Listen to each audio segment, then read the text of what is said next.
Sœurs et frères le Christ, bonjour et bienvenue à cette méditation en ce lundi de la deuxième semaine du temps de l'Avent année C. Nous commençons et nous sommes entrés dans la semaine de la joie hier qui nous invitait déjà à la conversion, à nous convertir pour vivre la joie. Et la première lecture d'aujourd'hui vaut la peine vraiment d'être lue pour qu'on sente le ton de cette joie, d'où elle vient, pourquoi, du livre d'Isaïe. Et je me permets de la lire aujourd'hui vraiment, que nous l'écoutions. Le livre d'Isaïe qui dit « Le désert est la terre de la soif, qu'ils se réjouissent. Le pays aride, qu'il exulte et fleurisse comme la rose, qu'il se couvre de fleurs des champs, qu'il exulte et crie de joie encore. La gloire du Liban lui est donnée, la splendeur du Carmel et du Saron. On verra la gloire du Seigneur, la splendeur de notre Dieu. Fortifiez les mains défaillantes, affermissez les genoux qui fléchissent.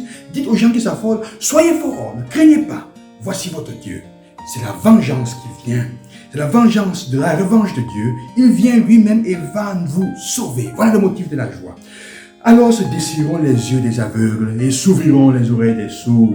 Alors le boiteux bondira comme un cerf et la bouche du muet criera de joie, car l'eau jaillira dans le désert des torrents dans le pays aride. Je m'arrête ici en ce moment. Surtout peut-être avec cette phrase du boiteux qui bondira et que l'évangile en effet nous fait comprendre avec la question de ce boiteux qui est guéri. Ou plutôt un seul homme paralytique, ce n'est même pas un boiteux et il va bondir, il va se lever.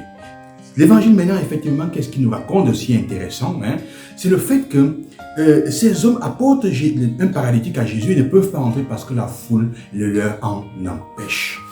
Je voudrais m'arrêter sur une chose aujourd'hui par rapport à ce texte. C'est le fait que ces hommes sont capables de trouver une solution alternative et ô combien ingénieuse. Ils montent sur le toit, ils enlèvent les tuiles et ils font descendre le paralytique devant Jésus. Et justement, Jésus reconnaît ce qui se passe. Il leur dit, sur votre foi, cet homme sera guéri. Ou plutôt, je veux lui pardonner ses péchés en voyant leur foi. Vous voyez, frères et sœurs, quand on a la foi, on est capable de trouver des solutions alternatives aux problèmes qu'on a, aux difficultés qui se présentent. Quelles sont les foules de votre vie qui vous empêchent d'atteindre les objectifs? Et demandez-vous pourquoi est-ce que j'échoue souvent? C'est souvent parce qu'on n'a pas la foi. La foi, ce n'est pas mes capacités. Leur foi est en la capacité de Jésus de guérir ce paralytique et ça leur fait trouver des solutions. C'est pour ça qu'on dit que la foi te fait bouger. La foi fait bouger même les montagnes. Parce qu'elle te rend capable de trouver des solutions là où d'autres seraient bloqués et n'imagineraient pas. Vous savez, les personnes qui réussissent souvent dans leurs affaires, si elles n'ont pas la foi, elles deviennent des personnes terribles. Elles deviennent des personnes méchantes parce qu'elles sont prêtes à tout pour avoir cela. Elles ne seront pas capables de se prodiguer. La foi travaille pour que l'autre retrouve le salut et la guérison, pour le bien de l'autre, pour le besoin de l'autre. En fait, leur foi sauve quelqu'un. Parfois, notre foi aussi, en effet, peut aider les autres à aller de l'avant et à se relever. Si on n'a pas la foi, on devient parfois même des meurtriers, des bandits et des assassins terribles quand on n'a pas la foi dans les affaires ou dans le monde, dans ce qu'on est en train de vivre. On tue des personnes de différentes façons.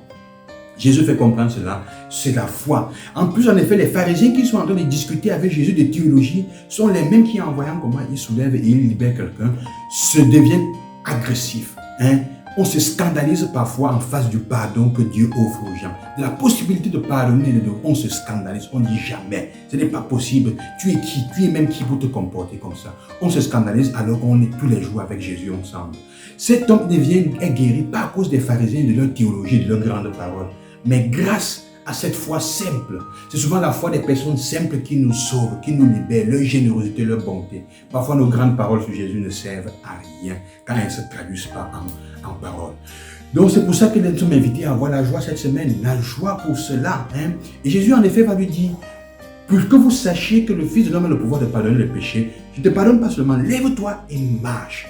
Et on dit qu'il prend son lit, ce qui lui servait de lit, et il rentre chez lui. Il porte le problème sur lequel il était venu. On l'a apporté sur son problème, ce lit-là. Et maintenant, celui qui porte le problème, c'est ça la conversion, c'est ça la foi. Elle te fait passer d'être porté par tes problèmes à porter tes problèmes. Quels sont les lits qui nous portent? Quel est le problème qui nous porte, avec lequel nous allons au lit nous coucher chaque jour et qui nous soulève, c'est ça qui gère notre vie. Demandons au Seigneur la grâce de nous-mêmes le porter, qui nous libère, nous mettre debout, que nous bondissions pour nous mettre debout, pour porter nous-mêmes ces problèmes. Que le Seigneur vous accompagne, bonne journée et qu'il vous donne tant de joie en cette semaine.